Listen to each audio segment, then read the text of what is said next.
지난주에 언제쯤 선고가 될 거라고 대략 예상을 하셨습니다만 지금 오늘 우리가 화요일 지금 방송하고 있는 시점까지도 선고 예정이 안 되고 있습니다. 예. 이게 무슨 일입니까?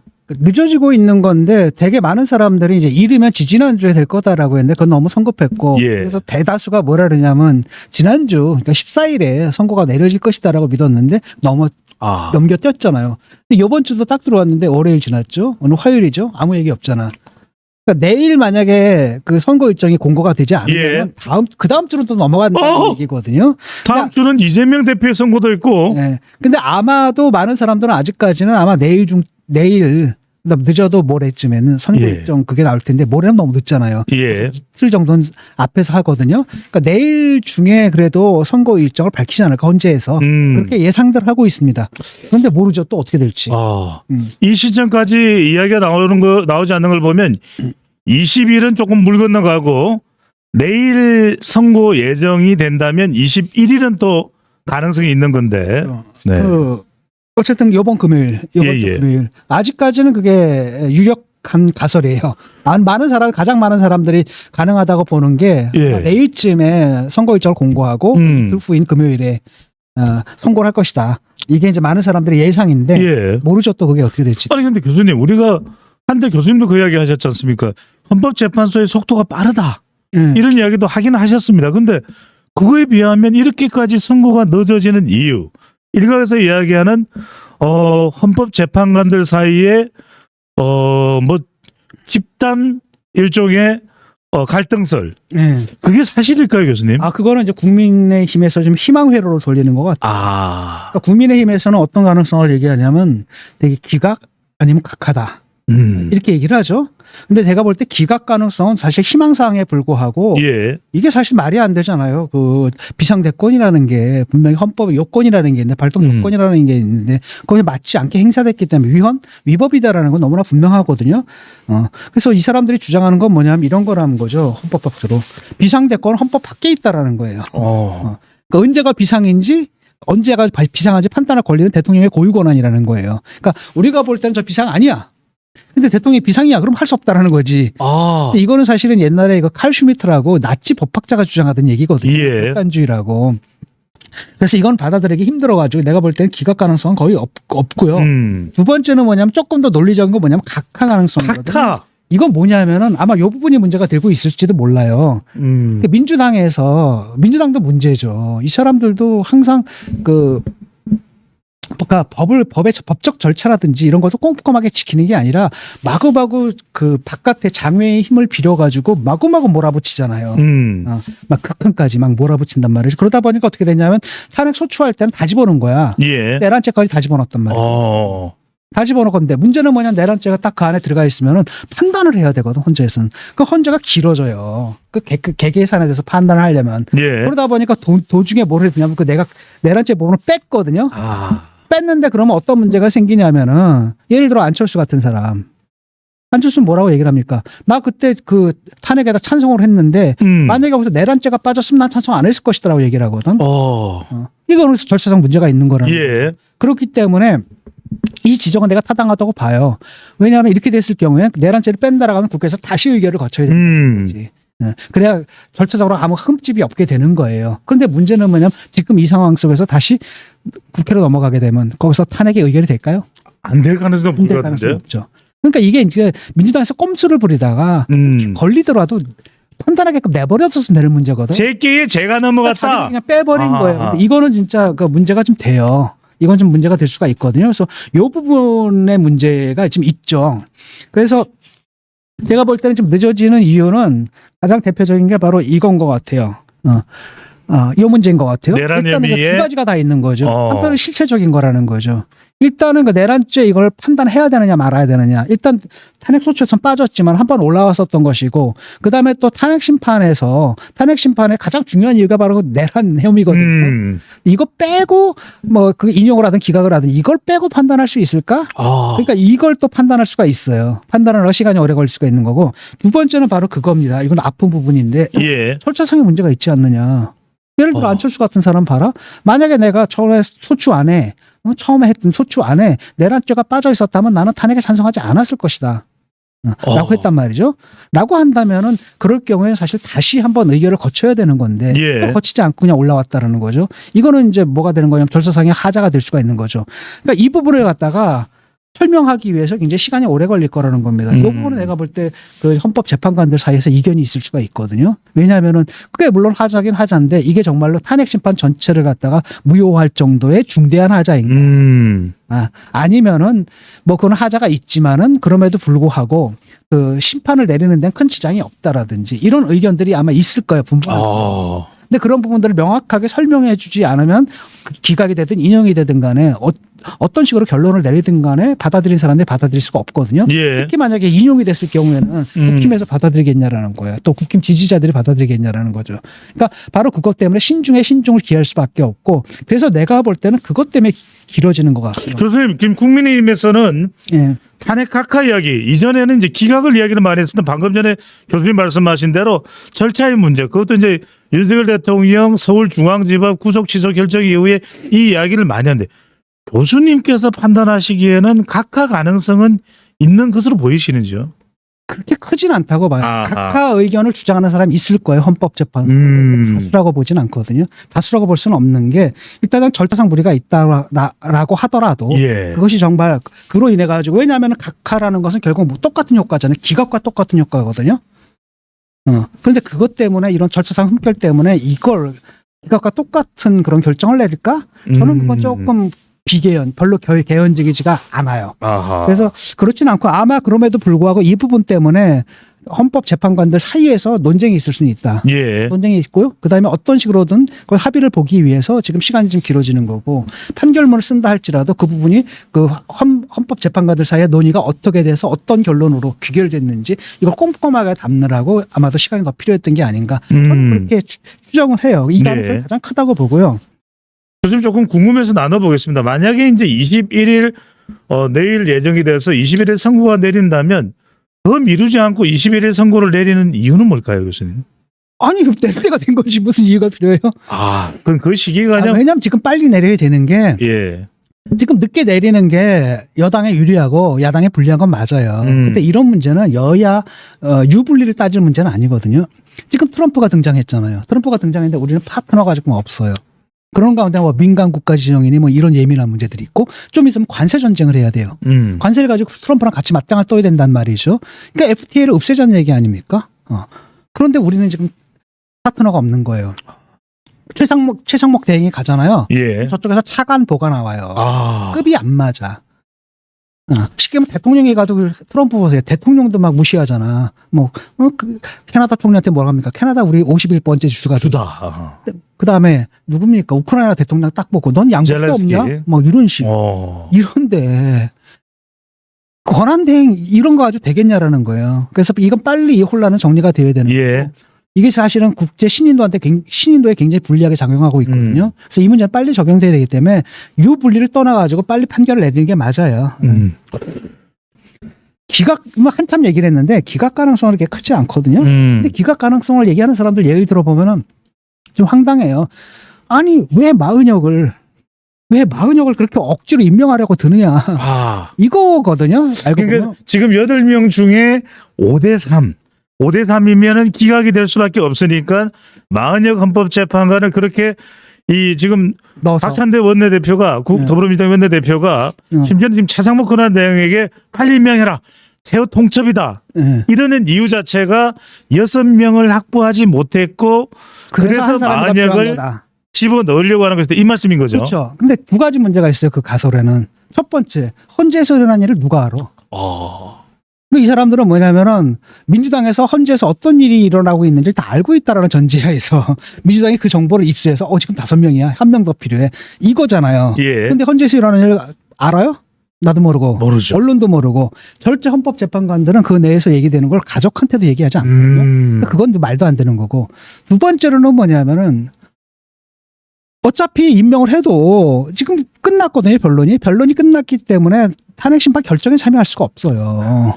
그러니까 어차피 8이에요. 그게 숫자를 변화시키지 못하거든요. 예. 바로 이런 기 때문에 마은혁 임명 여부를 가지고 기각 가능성을 얘기하는 건 내가 볼 땐 지지자들 위해서 희망 회로를 돌리는 거예요. 아하. 그건 아니고 그러니까 이제 좀 더 현실적인 건 바로 이 각하 문제 있잖아요. 요거는 실제로 헌법학자들이 지적하고 나오고 있거든요. 그리고 내가 볼 땐 이건 말이 돼요. 굉장히 일리가 있거든요. 그러니까 이 가능성을 지금 얘기하는 거죠. 그래서 내가 볼 때는 이 부분이 지금 걸려 있는 것 같긴 해요. 예. 다만 그런 절차적 흠결이 있다 하더라도 헌법재판관 다수가 그렇기 때문에 우리 각하자 이런 결정을 내릴 것 같지는 않습니다. 일부 소수 사람들이 그런 얘기를 하고 그들의 의견이 이제 담길 수가 있겠죠. 그 부분에 대해서는. 그리고 탄핵 인용하는 데는 큰 지장이 없지 않나. 저는 그렇게 봐요. 교수님 근데 이제 인용 쪽으로 간다고 하더라도 또 하나 중요한 것은 8년 전에는 만장일치가 됐거든요. 어쨌거나 간에. 그렇다면 이번의 경우에는 이렇게 좀 복잡하고 뭐 여론도 들끓고 서로 간의 의견도 다르고 주장도 다르고 한다 보면 아무래도 만장일치는 좀 어렵다 이렇게 봐야 될까요? 어떻습니까? 저는 만장일치 갈 거라고 봐요. 법리적인 문제거든요. 헌법재판관들 훈련받은 사람들이에요. 아주 초심 판사부터 계속 올라와가지고 높은 자리에 올라오면서 사실 정치적 영향력들과 세간의 영향력들 이걸 완전히 배제할 수는 없지만 그럼에도 불구하고 법학이다라는 거 있잖아요. 법률책이라는 것은 판례부터 모든 것들이 아주 차근차근 해가지고 사실상 판사가 자기 자의적으로 판단할 수 있는 여지가 그렇게 넓지는 않거든요. 그래서 법리적으로 판단한다면 8대 0이 나올 거다라고 저는 봐요. 뭐 혹시 모르니까 뭐 7대 1? 이 정도인데 이게 사실 인용 자체에 영향을 주지는 못할 거예요. 스코어. 그래서 저는 정상적으로 법리적 판단을 했던 8대 0이다. 그다음에 지금 문제가 되는 게 있다면 아까도 얘기했던 절차상의 문제 있잖아요. 각하 주장에 대해서 지금 헌재가 어떤 입장을 표명하느냐. 예. 그거는 아마 변수가 될 수 있겠지만 나머지는 상상이 안 되거든요. 법학자들 그 헌법학자들 얘기를 쭉 들어봤는데 기각 얘기하는 사람들은 이건 칼슈미트 논리거든요. 칼슈미트 논리고 아니 그러면은 언제가 비상사태인지 그 칼슈미트가 뭐라 그러는지 아세요? 대한민국 그러니까 주권은 뭐냐 언제가 비상사태인지 결정할 수 있는 자가 주권자다 이렇게 얘기를 하거든요. 그거잖아요. 예. 그럼 결국은 그 대통령의 권한이 있다면 대통령이 주권자라는 얘기죠. 대한민국 헌법 제1조가 뭐예요? 대한민국의 주권은 국민에게 국민에게 있다. 나온다. 비상사태인지 아닌지 판단은 또 누가 해요? 국민이죠. 하는 거잖아요. 그 요건을 잡아놨잖아. 근데 그거 가지고 앉아가지고 아니야 이거 비상대권이야. 이렇게 주장한다는 것은 사실 칼슈미트 논리고 이건 전체주의자들의 논리거든요. 나치법학자잖아요. 그래서 그거 주장하는 건 그 헌법학자들이 그거 주장하는 거 보고 제가 경악을 했거든. 와 이런 경우가 다 있나. 그리고 사실은 윤석열 대통령 처음 만났을 때도 그 얘기를 나눴어요. 둘이서 우리는. 그때 윤석열 대통령만 해도 자유주의자였고 민주주의자였거든. 그래서 우리가 칼슈미트 그 논리에 대해서 같이 비판적인 입장에 있었어요. 근데 이분이 갑자기 어느 날 그렇게 돼버린 거야.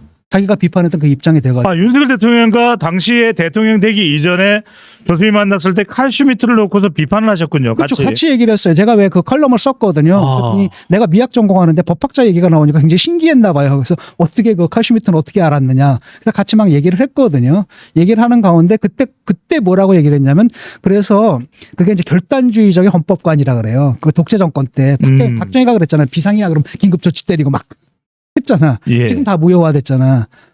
그 다음에 그 성공한 쿠데타는 처벌할 수 없다. 뭐 이런 거. 그냥 헌법보다 위에 있는 게 쿠데타다. 왜냐하면 쿠데타라는 건 헌법을 만드는 행위이기 때문에 뭐 처벌할 수 없다. 이런 논리가 있었는데 그거를 갖다가 다른 헌법관을 갖다가 도입한 분이 허영 교수라고 얘기를 들었어. 근데 문제는 뭐냐면 지금 허영 교수도 윤석열 대통령과 같은 편에 서 있어 같은 얘기를 하고 있는 거야. 그러니까 나를 황당한 거지.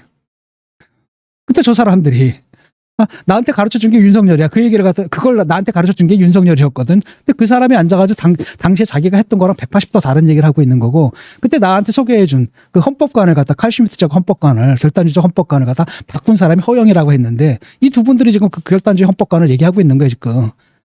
비상사태라고 말할 수 있는 건 대통령의 고유 권한이다. 교수님 바로 이 대목입니다.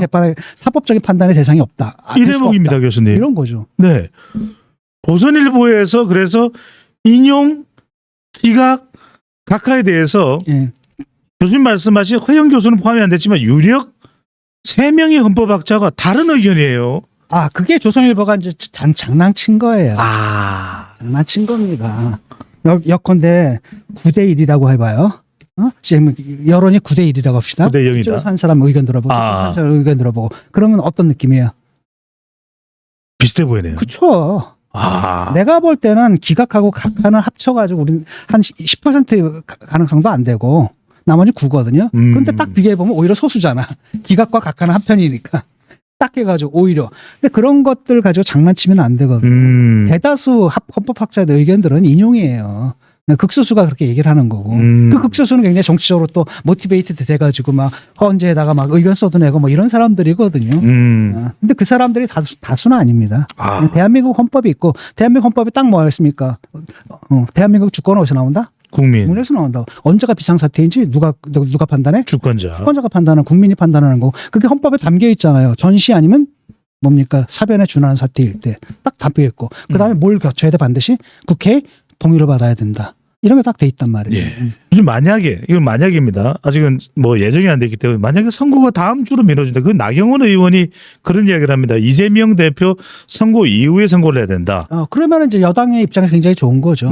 어떤 면에서는. 예. 그렇게 만약에 다음 주로 미뤄진다면 그거는 어떤 이유가 될까요? 물려버리거든요, 이게. 물려버리니까 그 이재명이 조금 더 시급할 수가 있는 거예요. 왜냐하면 거의 같은 시기에 내려진다는 얘기예요. 예. 그러면 대선을 두 달 만에 치러야 되거든요. 근데 이재명은 원래 3개월 안에 하기로 해 있거든. 그래서 만약에 선거 도중에 까딱 잘못하면 대법원이 서두른다라고 하면 선거 도중에 이게 판결이 나와버린다라고 하면 그냥 날아가 버리는 거잖아요. 야당의 후보가 날아가 버리는. 예. 그럼 당연히 그냥 여당의 후보가 그냥 자동 당선되는 이런 게 나오거든요. 바로 이제 그것 때문인데 그게 사실은 그렇게 가능성이 높지는 않아요. 그러니까 아마도 대선 전에 3심 판결이 내려지긴 힘들다. 다만 뭐가 있느냐면은 3심 판결이 내려지지 않고 선거가 치러지고 이재명이 설사 당선된다 하더라도 재판이 중지되느냐 안 중지되느냐에 대해서 우리가 합의된 견해가 없다라는 겁니다. 예, 헌법 84조입니다. 이건 무서운 거죠. 이건 이제 대법원이 판단하거나 아니면 뭐 어떻게 되면 또 헌법재판소까지 올 수가 있는 거거든요. 내가 볼 때 마은혁 그 임명을 서두른 건 이것 때문이에요.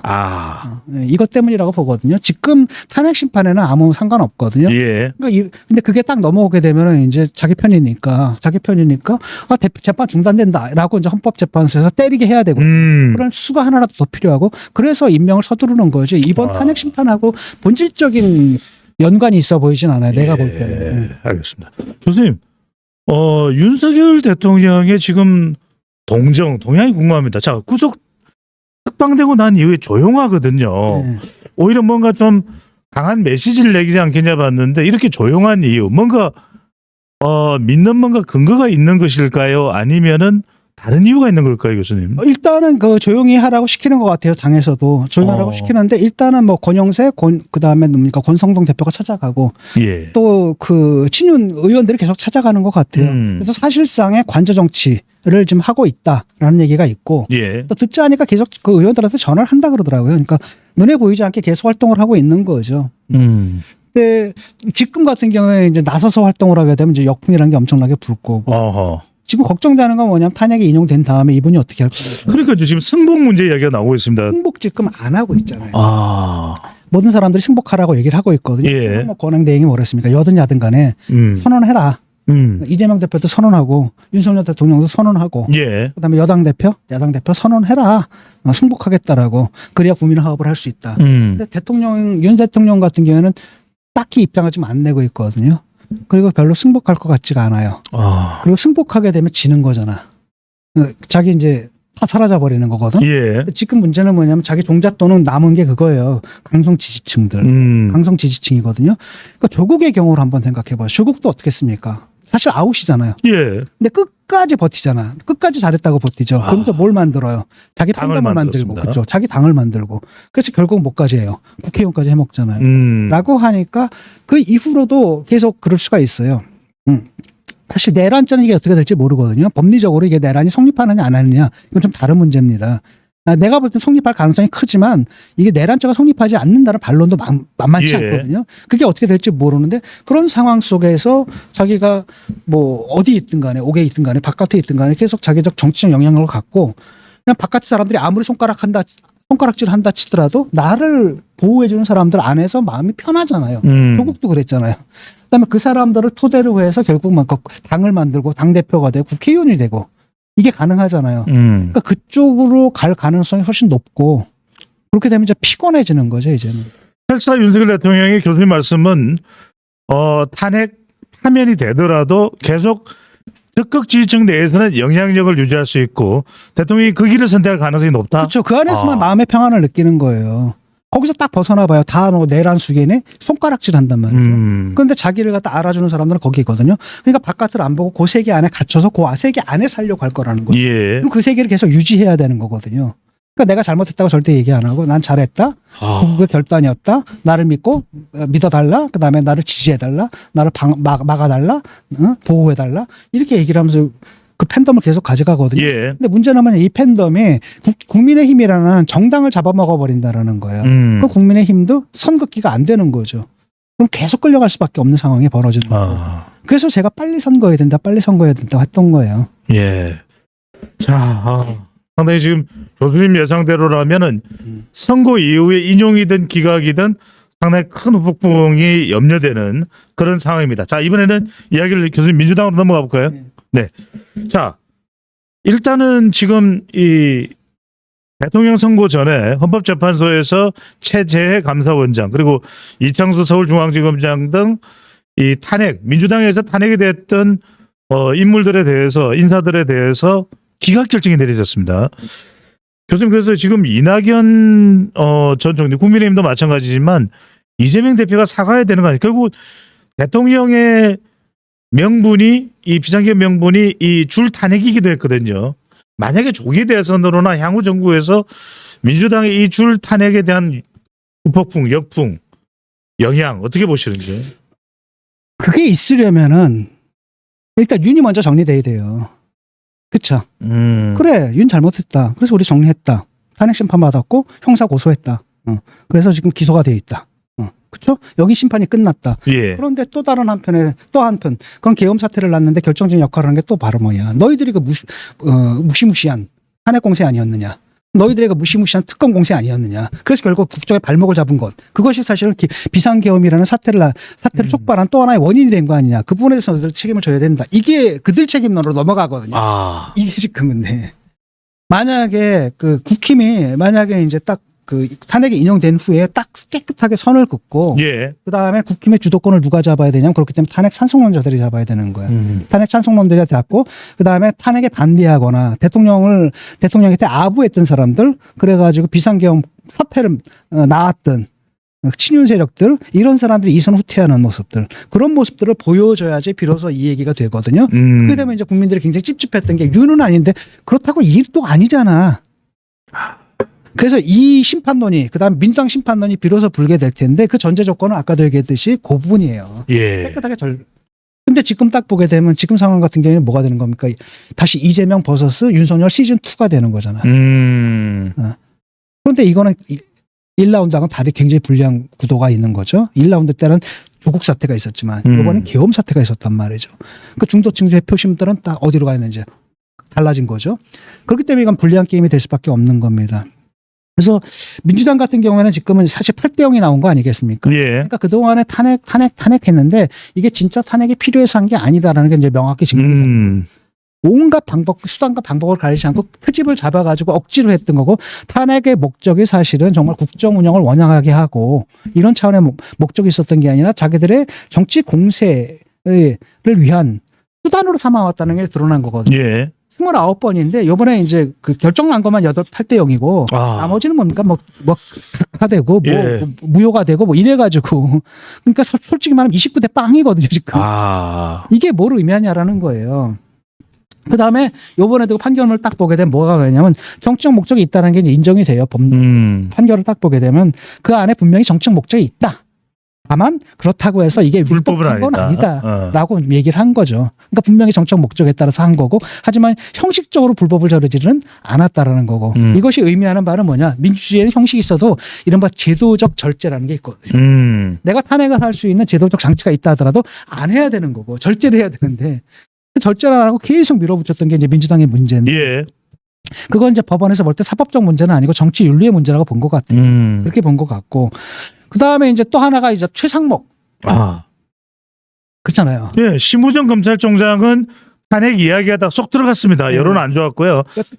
저 검찰총장 그건 뭐 말도 안 되니까. 그러니까요. 말도 안 되니까 그건 쏙 들어가 버렸고. 최상목 권한 대행에 대해서는 지금 박찬대 원내대표는 마은영 헌법재판관 후보자 임명 관련해서 세후 통첩 이야기를 운운하고 있습니다. 내가 볼 때 마흔역에 목숨 거는 건 바로 그것 때문이야. 아무리 생각해도 탄핵 심판 때문은 아니고 아까도 얘기했듯이 대선 이후에요.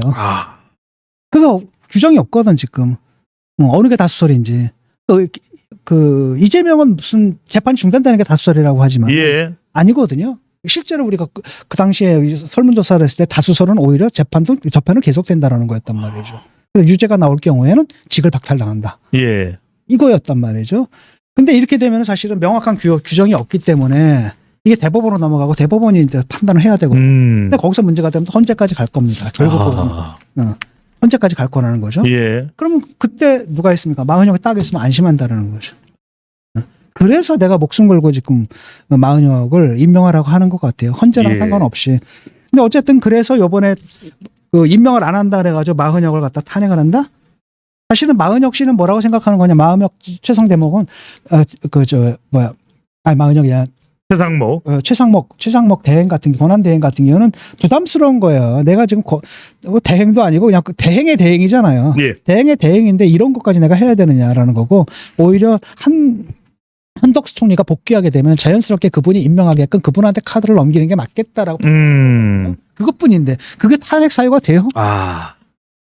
괜히 탄핵을 하게 되면은 역풍이 부는 거죠. 29명이었는데 이제 플러스 이래가 또 30명이네. 니들은 할 줄 아는 게 그거밖에 없냐? 예. 이렇게 하면서 오히려 대선 국민에서 이제 불리하게 작용할 수가 실제 있습니다. 대선으로 가더라도 상당히 영향을 부정적으로 민주당 쪽에 끼칠 수밖에 그렇죠. 없다. 그러니까 대통령이 있는 상황에서 니들이 사실 국정을 갖다 이렇게 마비시켜놨는데 예. 국회 170석 더하기 20석 해가지고 190석이잖아요. 거기다 행정 권력까지 잡아봐? 이게 독재국가지. 네. 여기에 대한 국민들의 굉장한 불안감들이 있거든요. 그래서 이걸 탄핵을 하게 된다면 역풍이 확 불 거고 알아요. 네. 아니까 그냥 말로 엄포만 넣는 거죠. 내가 볼 땐 탄핵 못합니다. 말폭탄으로. 멍청하지 않기 때문에 민주당 애들은 그거 표 계산에서는 절대 멍청하지 않거든요. 자, 그런데 이건 또 상당히 논란이 되고 있습니다. 윤석열 대통령 탄핵 전국에서 민주당이 뭐 어떻게 생각했을까요? 이때가 좀 뭐 기회라고 생각했을까요? 아니면 정치적인 또 전략이라고 판단을 했을까요? 대통령 탄핵 때는 소속 정당 해산 심판 법안 발의. 그러니까 탄핵 때는 대통령에 소속된 국민의힘도 해산시켜서 없애자, 내란 정당 없애자 이런 의미라고 봐야 될까요, 교수님? 이거 위헌이에요, 그냥 하나만 한 얘기 하고 있는 거거든요. 위헌이고 예. 민주당이 이게 문제예요. 예, 이게 문제거든요. 그러니까 사실은 우리가 막 갖고 있는 자유민주주의 시스템이라는 게 양쪽에서 좀 공격을 받고 있는 거거든요. 예. 한편은 쿠데타 세력이고 한편은 혁명 세력으로부터 공격을 받는 거예요. 매번 이런 식이거든요. 자기들이 정의롭다 생각하면 그걸 갖다 우리의 그 법률 체계를 무시하고 막 자기들의 정의를 갖다 억지로 막 적용시키려고 하는 거예요. 그건 위헌이거든요, 사실. 예. 그렇죠. 왜냐하면은 정당을 결성할 수 있는 건 대한민국의 뭡니까? 기본권에 속하는 자유입니다. 거거든요. 네. 그런데 그 이유가 뭐냐면 거기 소속원 하나가 뭐 쿠데타를 했다거나 소속원 하나가 잘못했다 해서 정당 전체를 해산한다. 이게 말이 돼요? 생각을 해봐. 이번 같은 경우에도 이번에 계엄 해제하는데 결정적인 역할을 하는 게 누굽니까? 국민의힘이래요. 국민의힘이라고. 네. 국민의힘 당 대표였어요. 국민의힘 의원들입니다. 국민들한테 안심을 준 게 누구였습니까? 그들이었거든요. 사람들이 유혈 사태가 일어날까 걱정을 하고 있는데 그때 국민의힘 여당 대표가 딱 나타나가지고 이거 위헌이고 위법입니다. 딱 하고. 그렇죠? 그다음에 뭐라고 했습니까? 국민들 안심시키고 메시지는 빨리 그다음에 나왔습니다. 딱 네. 의결이 해제가 의결된 다음에 뭐라 했습니까? 군인도 군경을 향해 가지고 당신들 협조하면 안 됩니다라고 얘기를 해가지고 조치를 취했잖아요. 이런 결정적인 역할하는 게 오히려 국민의힘 당 대표였고 국민의힘 의원들이었거든요. 이번에 이게 말이 되느냐라는 거죠. 그러니까 이것 자체가 민주당에 갖고 있는 그 관념이 칼슈미트라고 하잖아요. 계속 예. 칼슈미트가 이 자유민주주의 되게 싫어했거든. 한쪽에서는 그러니까 결단적인 양쪽에서 환영을 받았어요. 우파 좌파에서 다 환영을 받아. 그러니까 히틀러와 같은 나치 우익들에 의해서 환영을 받고 여기서 이제 볼셰비키 같은 공산주의자들이 이들도 환영을 하거든. 그러니까 지금 약간 그런 느낌이에요. 이게 자유민주주의에 대한 생각 자체가 없는 거죠. 이거는 100% 위헌이고 또 하나는 내가 놀라운 건 뭐냐 이런 발상을 할 수 있는 그들의 멘탈리티가 무섭다라는 거예요.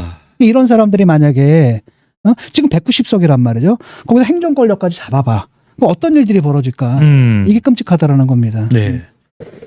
지금 또 윤석열 대통령 뭐 탄핵 이야기를 했습니다만 탄핵 심판 곧 이제 임박했다는 분석을 하고 있습니다만 이재명 대표의 2심입니다. 지금 교수님께서 지난해부터 계속 이거 분석하면서 공직선거 부분 유죄 나올 것이다, 유죄 나올 것이다.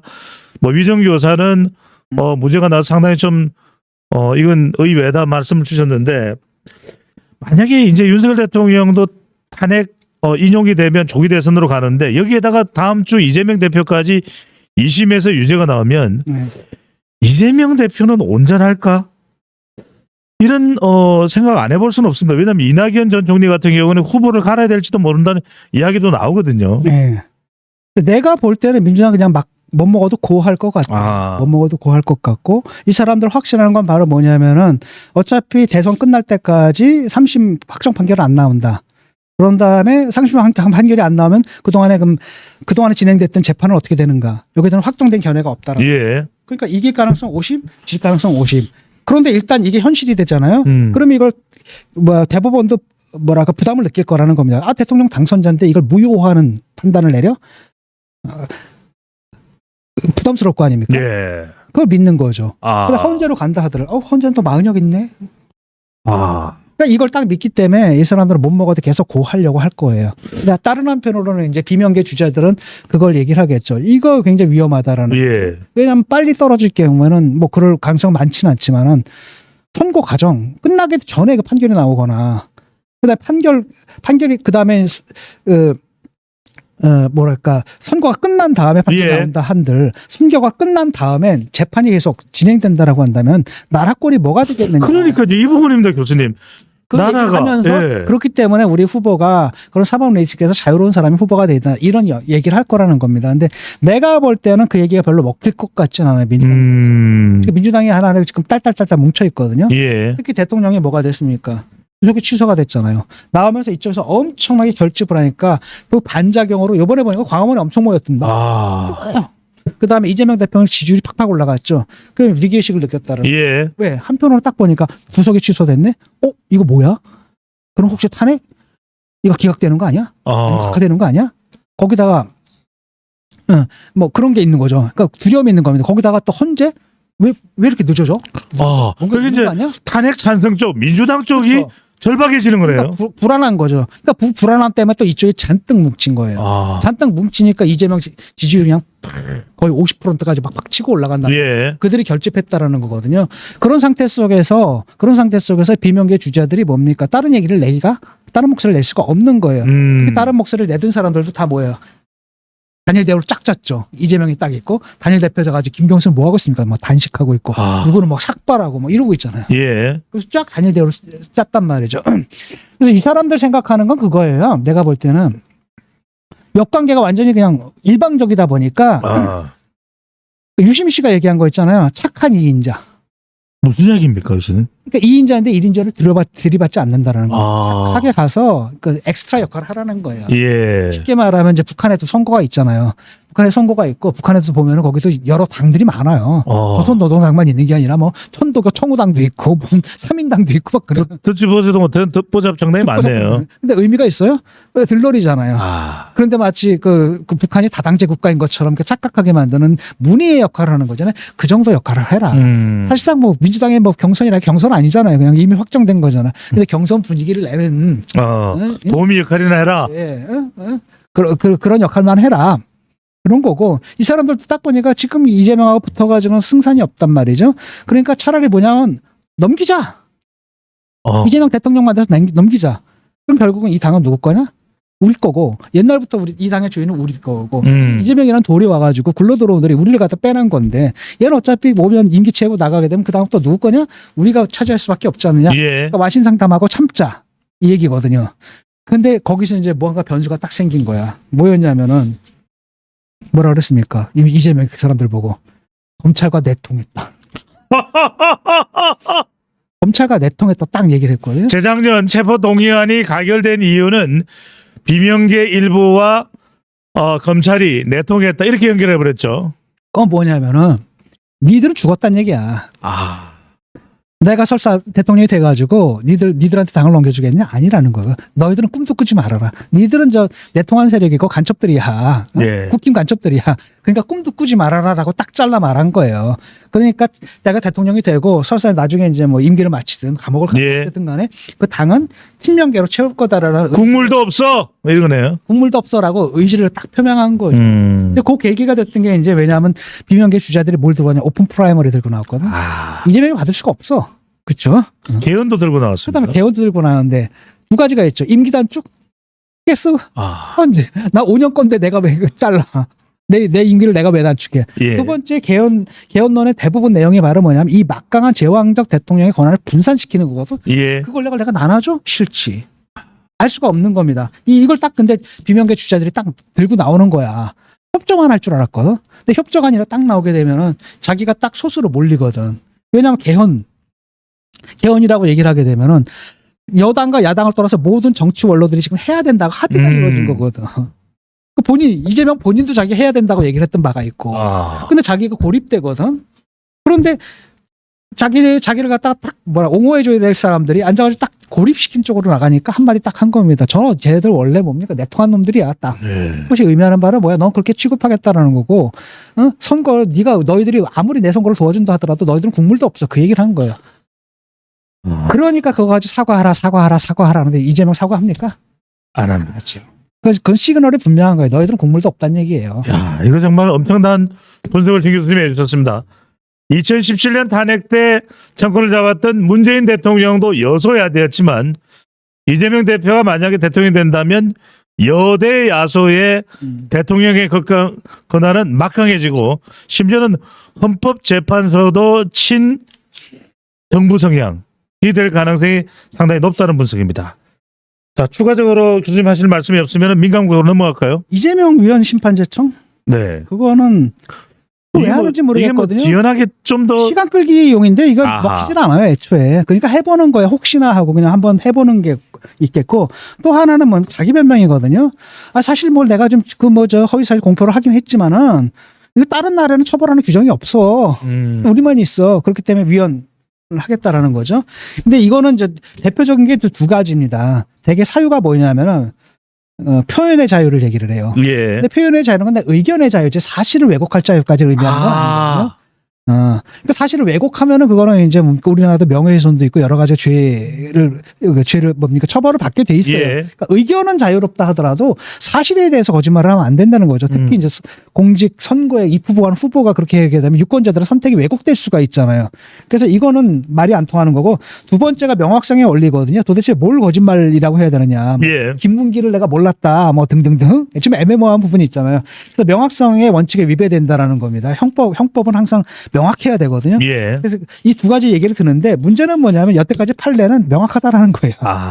근데 그 다음에 이 명확성의 원칙을 걸어가지고 실제로 한번 헌법소원을 했는데 거기서도 합헌이 나왔어요. 그렇습니다. 그러니까 이거는 다시 얘기할 필요가 없는 거고 또 다른 한편으로 내가 볼 때 이제 걱정스러운 게 이게 뭘 의미하냐면 여기서 우리가 뭘 봐야 되냐면 대통령이 됐을 때 그 이후가 어떤 일이 벌어질 건가를 봐야 된다는 겁니다. 이거 보세요.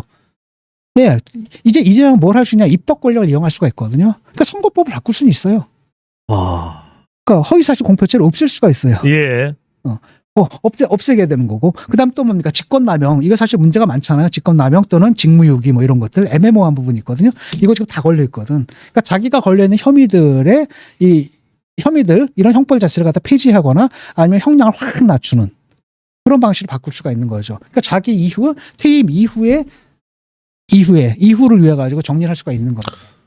물론 이제 예. 법을 바꾼다 그래가지고 이게 이제 소급 적용되는 건 아니거든요. 처벌을 받는데 문제는 뭐냐면 그거예요.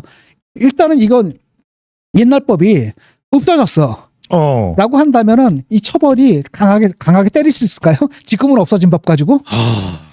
그러니까 아마도 자기 퇴임을 위해서 퇴임 이후를 위해 가지고 사실 법 질서를 굉장히 무너뜨릴 수가 있다라는 겁니다. 뭐 민주당은 뭐 입법하는 거 보면 굉장히 이상한 거 많이 하잖아요. 이번에도 보게 되면 뭐 위헌정당 해산 침범. 예. 그러니까 상상을도 할 수 없는 이런 법들을 만드는 집단이기 때문에 충분히 가능할 수가 있고. 뭐 카톡 금열 이야기도 있었으니까요. 그러니까 이게 그래서 이제 오히려 여기서 뭘 봐야 되냐면 그럴 가능성, 그런 우려 이걸 좀 봐야 되는 거죠. 지금 이런 식이라면 헌법 84조나 지금 교수님께서 말씀하신 대로 입법권 아니면 만약에 이재명 대표가 대통령이 된다면 대장동, 백현동, 성남 FC 그리고 쌍방울 대북 송금 다 없어지는 겁니까? 그렇죠. 그러니까 그것을 규제하는 법들을 어떤 식으로 손을 볼 수 있다라는 겁니다. 아하. 왜냐하면 압도적인 의석을 갖고 있잖아요. 압도적인 의석을 갖고 있는 거죠. 그다음에 이제 대통령 사문권이 있으니까 그때 공범이고 뭐 다 풀어줄 수 있는 거고. 예. 그러니까 이거가 우리가 우려해야 할 사안이에요. 이게 무서운 거죠. 마지막으로 한동훈 전 대표 이야기 조금 해봐야 될 것 같습니다, 교수님. 지금 워낙 이제 탄핵 선고를 임박하고 있고 윤석열 대통령이 또 구속 취소되어 있는 상황이라서 책을 낸 그 순간에는 상당히 한동훈 부각 효과, 또 출판 효과가 나오는 것으로 우리가 분석을 했습니다. 근데 이제 최근에 윤석열 대통령이 이제 석방 취소된 데다가 조금 예상만큼은 이른바 한동훈 전 대표의 이 복귀 효과가 좀 덜하다. 어떤 점을 앞으로 좀 풀어나가야 될 과제라고 봐야 될까요? 선고가 일단 있어야 그 뒤를 좀 모색해 봐야 된다고 봐야 될까요, 그렇죠. 교수님? 어차피 선거 후 이후에 이제 풀어질 것 같습니다. 이제 예. 그때 한동훈 그 지지율 조금씩 올라갔잖아요. 예. 딱 올라가고 이게 그 출판 시장의 인기가 이제 정치적 인기로 싹 올라가려는 시점에 갑자기 구속 취소가 딱 되면서 완전히 또 단일되고 쫙 만들어졌단 말이죠. 근데 이게 사실은 굉장히 익숙한 장면이잖아요. 총선 때부터 계속 반복됐던 거 아니에요? 총선 때도 한때는 막 올라가가지고 백사시속 얘기도 막 나고 뭐 이러다가 갑자기 또 그냥 대통령이 나와가지고 뭐 나오고 뭐 하고 뭐 의대 정원 막 이렇게 예. 딱딱딱 하는 가운데 쭉쭉 가라앉았잖아요. 그래서 뭐 좀 하려 그러면은 대통령 초치고 하는 게 요번에도 이제 반복이 된 거고 요번에 이제 구속이 딱 취소되면서 완전히 결집이 된 거잖아요. 이 사람들에게 잘못된 시그널을 준 거예요. 뭐냐면 구속이 취소됐어? 그럼 탄핵도 기각될 수 있겠네. 라는 헛된 희망 고문을 하는 거죠. 똘똘똘똘 뭉쳐있거든요. 라고 하니까 지금 국힘 정치인들도 처음에는 좀 선을 두는 듯하다가 구속 취소 이후에는 굉장히 아주 그냥 대놓고 그 이른바 극우 지지층하고 딱 결집하는 이런 거의 이제 커플링 되고 있어 동조가 되고 있습니다. 네. 그러니까 그런 가운데 사실 입지가 사라지는 건 누굽니까? 한동훈 대표가 가장 입지에서 타격을 받을 수밖에 없는 거죠. 그럼에도 불구하고 어차피 탄핵이 인용되잖아요. 그러면 이제 보수층은 전략적 판단을 할 수밖에 없어. 해야 됩니다, 이거. 해야 됩니다. 그 쉽게 말해 이거예요. 그래, 끝났어. 오케이? 탄핵을 뒤집을 수 있어? 우리가 마음속에 받아들이지 않는다 하더라도 대선을 막을 수 있어? 아니라는 겁니다. 대선을 치러야 될 거 아니에요? 그렇다면 이재명을 이길 수 있는 후보는 누군가라는 거예요. 근데 분명한 것은 지금 이런 상태 속에서 대선의 구도가 또 이재명 대 윤석열 구도로 가게 되면 이건 필패다라는 건 본인들도 알아요. 심지어는 윤을 지지하는 사람들 있잖아요. 윤을 예. 지지하는 의원들도 알더라고. 그렇다면 이제 뭐가 되느냐? 탄핵에 찬성하고 계엄에 반대하고 탄핵에 찬성한 후보가 이겨야 되거든요. 이 드라마 속에서 이겨야 되는 거고 그들만이 정치적 정당성을 갖고 있는 건데 문제는 뭐냐면 이들이 지금 당내 역학 구조 속에서 소수라는 거고 당내 역학 구도 속에서 지금 소수라는 겁니다. 또 다른 한편으로는 이 사람들이 지금 감정으로 뭉쳐 있거든요. 네. 그러니까 감정은 사실 논리적으로 설득하기가 힘든 거예요.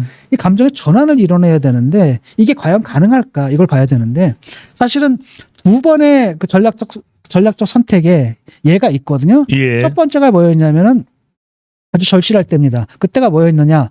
이준석 당대표가 됐을 때. 이준석이라는 30대 청년이 대구 딱 내려갔잖아요. 거기서 바로 그냥 탄핵의 강을 건너야 됩니다. 라고 하면서 대구 심장부에서 정면 돌파를 한 거예요. 그러니까 그때 이 사람들이 다 지지해 준 거죠. 그러니까 두 번째가 언제였냐면 한동훈이 당대표가 됐을 때. 그때 대통령실에서 완전히 막 노골적으로 반대했잖아요. 그렇죠? 그 지지자들도 다 알았어. 대통령이 지금 마음에 드는 후보가 누군가, 마음에 들어하는 후보가 누군가, 대통령이 절대로 안 된다고 생각하는 후보가 누군가 분명했잖아요. 그럼에도 불구하고 그걸 아는 지지층이 누굴 뽑은 거야? 한동훈을 뽑았다라는 겁니다. 그렇죠? 그게 전략적 선택이거든요. 대통령 저대로 지금 가는 그대로 가가지고는 가망 없다라는 그런 판단들을 내렸고, 예. 내가 볼 때는 그 판단이 옳았지. 옳았죠. 그런데 대통령은 그대로 하지 않았거든. 네. 그 옳은 판단대로 때리지 않고 계엄까지 때리는 가운데 여기까지 왔거든요. 그래서 마지막 기회가 있는 겁니다. 마지막 기회가 이번에 경선 과정 속에서 만약에 탄핵 찬성 세력이 탄핵 반대 세력들을 꺾어낸다면 이변이 일어나는 거잖아요. 이변이 일어나고 그럼 극적인 드라마가 있을 겁니다. 또 다른 한편으로는 민주당 같은 경우는 뭐였습니까? 경선이 재미가 없을 거예요. 이거는 그냥 북한식 선거가 될 거라는 거죠. 예. 반면에 여기는 재미가 있을 거거든요. 굉장히 후보들도 괜찮아요. 좀 묵직묵직한 후보들이 김문수, 가려고 홍준표, 있습니다. 오세훈, 한동훈 또 추가적으로 더 있을 수 있으니까요. 거기서 만약에 정면으로 예. 돌파를 해낸다라고 했을 경우에는 모르죠. 알겠습니다. 그때쯤 되면 한번 해볼 만한 겁니다. 근데 아. 지금 여론조사를 봅시다. 네. 여론조사를 보게 되면은 가면 갈수록 이게 벌어지고 있거든요. 내가 어디다 놨더라? 6번인데. 자, 에이스 리서치에서 했을 때는 야 51.9예요. 예. 여 39.6입니다. 그러니까 12.3% 정도 차이가 납니다. 그다음에 벌어지고 있습니다. 계속 이게 차이가. 그다음에 리얼미터에서는 교체 55.5, 예. 가 40, 15.5% 차이가 납니다. 음. 근데 이게 지난주보다는 쉽게 말하면 여당 지지율가 그 한 4% 정도 빠지고 5% 정도 빠지고 여당 지지가 4% 빠지고 그다음 민주당 지지가 5% 올라갔습니다. 예. 그래서 15% 차이가 딱 나버립니다. 리얼미터에서. 그다음에 갤럽 같은 경우에는 교체 51, 유지 41, 10%거든요. 두 자릿수 차이예요 지금. 가만 가서 벌어질 겁니다 지금. 왜냐하면 한때는 지금 대통령 쫙 결집했죠. 그 사람들이 소수라는 거예요. 이번에 대통령 구속 취소되고 저쪽에서 탄핵 선고가 지연되니까 위기감을 느꼈잖아. 걔들이 확 결집했거든. 이렇게 되다 보니까 이게 쫙 벌어지거든요. 이런 상태 속에서 사실은 이 기울어진 운동장 속에서 이걸 만만한 운동장으로 펼기 위해서는 기본적으로 탄핵에 대한 입장은 분명합니다. 정확하게 짚고 넘어가야지 그 다음에 이제 물을 수 있는 거죠. 그렇다면 너희들 책임은 없느냐. 네. 그 다음에 너희들이 집권했을 때 아니 190석까지 그렇게 깽판을 쳤는데 그 행정 권력까지 치면 또 무슨 깽판을 치고 이렇게 판을 바꿔야 되거든요. 견제 심리. 네. 그 패러다임 전환하기 위해서 기본적인 건 바로 뭡니까? 윤하고는 선을 끊어야 되고 알겠습니다. 윤 쪽에 결집되어 있는 그 민심들을 갖다 빨리 전환시켜서 갖고 와야 되는 겁니다. 네. 그러기 위해서 필요했던 건 바로 뭡니까? 극적인 반전이 있어야 되고 그런 유권자들이 그 경선 내부에서 경선하는 과정 속에서 그런 반전의 드라마를 써줘야 되는 겁니다. 제가 볼 때는 2번 썼거든요. 요번에 3번째, 요번에 2번 썼는데 실패한 거잖아요. 결국은. 대선에선 이기고 뭐 했지만은 예. 그냥 그 길로 갔으면 되는데 그 길을 안 가버렸거든. 옛날 길로 가버리다 보니까 요번에 마지막 기회에 3세번 여기서 만약에 요번마저도 실패한다 그러면 내가 볼 땐 영원히 가망 없어요. 알겠습니다. 자, 또 교수님의 또 예리한 또 촌철살인의 분석을 들어봤습니다. 과연 이제 윤석열 대통령 선거 일 계속 지금 전망되고 있는데 이것이 과연 어떤 선거 내용이 나오고 정치권에는 또 어떤 지각 변동을 올지 좀 지켜보도록 하겠습니다. 교수님 추가 말씀 없으면 마무리할까요? 네. 지금 한국 경제가 어려워요. 예. 퍼펙트 스톰이 찾아오고 있거든요. 그 다음에 또 다른 한편으로는 우리도 지금 일본의 잃어버린 30년으로 들어가는 길목에 한참 들어와 있다는 느낌이 좀 들거든요. 근데 정치권에서 앉아 탄핵이니 뭐니 이거 가지고 싸움 지금 이럴 때가 아닙니다. 우리 지금 잠재 성장률이 지금 1%대로 떨어졌거든요. 예. 그다음에 출산율 계속 줄어들고 노동 가능 인구 계속 줄어들고 지금 위기 상황이에요. 이럴 때 어떤 후보든 간에 비전을 제시해야 됩니다. 지금 한국 사회 지금 대개조가 필요하거든요. 대개혁이 필요하거든요. 예. 우리 사회가 지금 한참 잘 나가다가 조금 떨어지고 있는데 여기서 브레이크를 멈추고 우리가 다시 도약하기 위해서 이런 걸 해야 됩니다라는 비전을 제시하는 후보가 좀 나왔으면 좋겠습니다. 네. 국민들은 비전의 지도자를 원하고 있다는 말씀을 강조해 주셨습니다. 언제적 우리가 들어본 비전이었던가요? 빠른 시간 내에 확인할 수 있으면 좋겠다는 생각이 간절합니다. 여러분들 구독 꾹 눌러주시고요. 시사저널 유튜브 계속 뚜벅뚜벅 걸어갈 수 있도록 여러분들의 더 많은 성원을 기대합니다. 지금까지 어김없었습니다. 대한민국 최고의 농객 김중건 교수와 함께했습니다. 고맙습니다.